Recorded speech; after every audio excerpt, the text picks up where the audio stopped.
As we approach 2015, I'm thankful for the year we've had. Safe travels, great hunts, and plenty of venison in the freezer. What's it mean to be thankful? Well, for me, it means giving thanks back to the Creator, the one who created it all. The environment we get to enjoy, the people we interact with. The Creator is what makes it all possible. This year, I hope you and your family also enjoy some great hunts, but most importantly, you focus on the reason we're all here. You take time to give thanks to the Creator.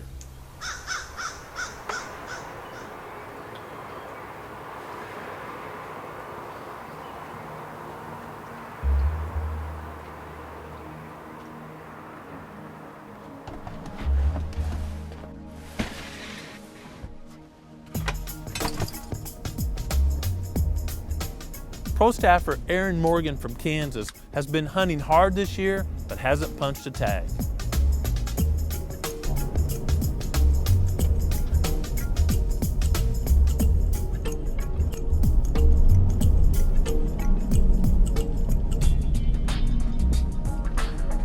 He's seen several does and immature bucks, but he really wanted to tag a mature buck. And when you set your standards at a mature buck, sometimes it means you eat tag soup at the end of season.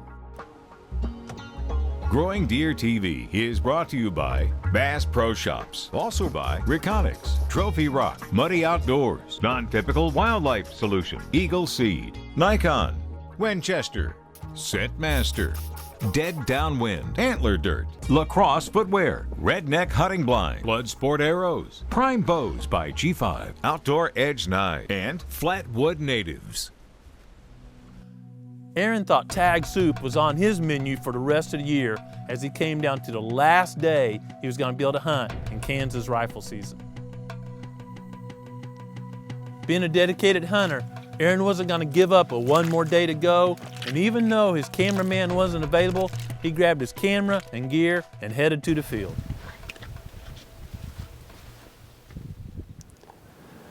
Well, it's December the 8th, Kansas rifle season. I'm not a rifle hunter, never rifle hunted before, don't even own a deer rifle. But I had a buddy who let me borrow his Winchester 270, and I decided I'm going to give it a go because the season is coming to a close. I've never been this late into the season before. My game strategy is it's been cloudy for the past few days. The clouds are supposed to break this afternoon. Sunny's supposed to warm up a little bit. I'm hoping that the deer are going to come off of the grain and move into the oats. So I'm hunting over an oat field. Hopefully, I can get this done and get it done self-filming. Wish me luck. A strong cold front was rolling through, and Aaron could tell the difference, and it seemed the animals could too.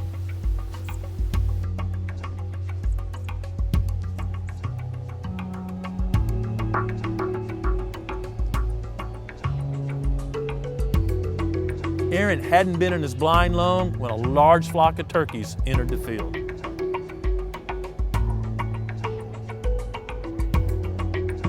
About 30 minutes later, a doe and a fawn rushed out to the field, put their head down, and started to eat.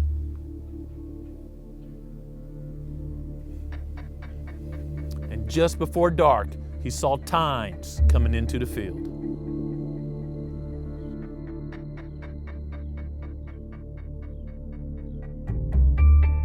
To add to Aaron's frustration, he noticed the buck was one of his hit list bucks, but unfortunately, it only had one side of his antler still attached. While pondering this situation, Aaron got a much clearer direction as he noticed another large buck entering the field.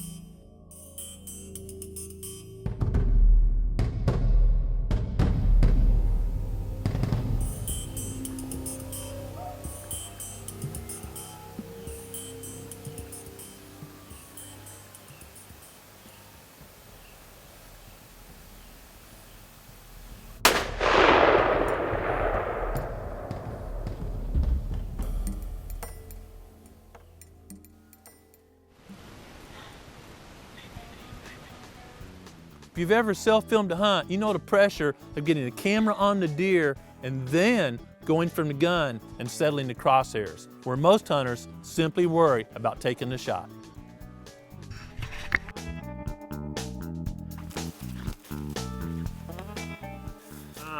Tonight was a last attempt before my season was over as far as for any kind of buck. Came out here, I was kind of down, to be honest. I was trying to encourage myself a little bit, but I was down, and really didn't believe this was going to happen. I'm thankful it did. Now that the buck's on the ground, the real work is about to start. 2, 1. It's great to see Aaron on the board, especially a bell ringer buck, as it was his last day to hunt. Congratulations, Aaron. Last week, we started our work to balance the predator and prey populations here at the Proving Grounds by putting out some Duke cage traps. What do you think? How many critters? I'll say 2 possums. There's something in there. It's a big haul today, boys.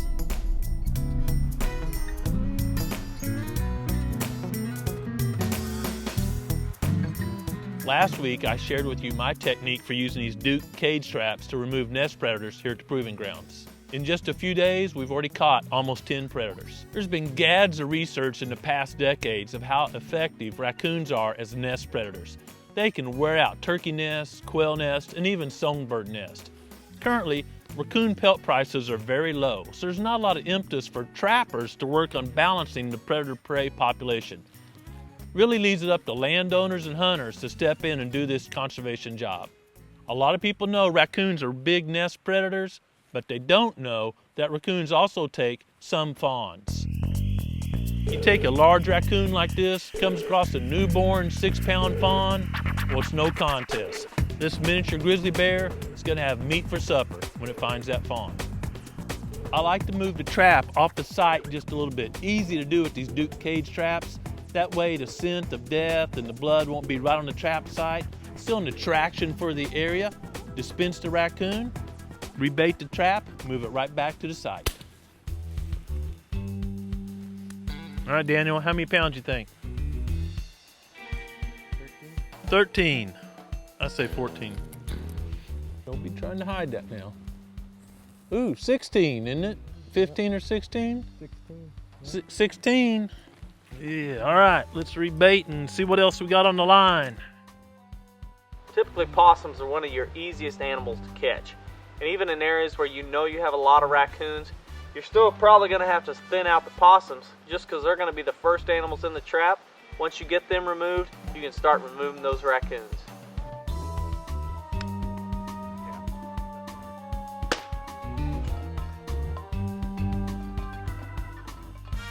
At the second possum, this one's a fat one, probably the biggest one of the year so far for us. Might even hold on and be the biggest one of the year total.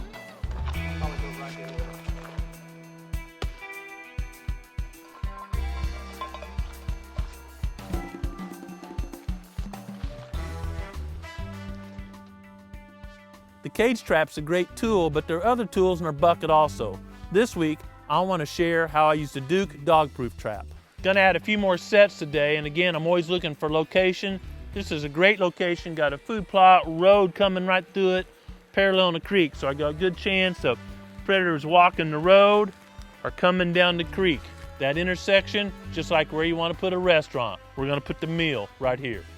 For this set, I'm gonna use a different style trap. I'm gonna use the Duke dog-proof trap. It's called dog-proof because there's no way for a dog to get his paw in here.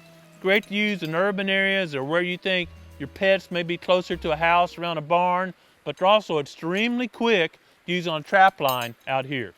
One thing I really like about the dog-proof traps is they're very small. You can put a couple dozen of these in a 5-gallon bucket, take off and make 2 dozen sets without filling up the back of a pickup. It's easy to set this trap, you just stick it in the ground.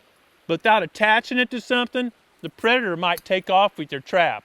I simply use a little cable and put it on a tree or a big rock, something close by, that will keep the trap attached in the area. You can squeeze the springs in and set the trap with your hand, but if you're setting a lot of traps and it's really cold outside, that can be a little tough. An easy way is just take a screwdriver, some of the leverage, put it on top of the spring, Once I have the trap set and fastened to the cable, I simply stick it in the ground right here at the intersection. Put food in the trap. It's okay to spill a little on the outside because I want to make this area attractive to predators. Just a little food out there is like the neon sign saying eat here, eat here. I also take a little bit and Hansel and Gretel. If I leave it open like that, crows and squirrels will eat most of my bait out there, or rain will come in and make it all mushy.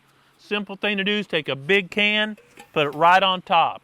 It is no problem for a coon or possum to flip that right off there, but to keep most of the squirrels and crows out there, keeps the rain off the top, and you're good to go. Trapping is not only a great wildlife management tool, it's just another way we can enjoy the outdoors. I hope you and your family have many opportunities to get outside and enjoy creation this year.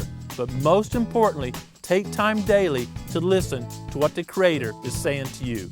Thanks for watching GrowingDeer.tv. So hopefully I can get it done and get it done with good quality. Let me know. All right. So 2 possums here in about a 30-yard circle. Or seeing a lot of raccoons. I stumbled, didn't I? Raccoons. Raccoon.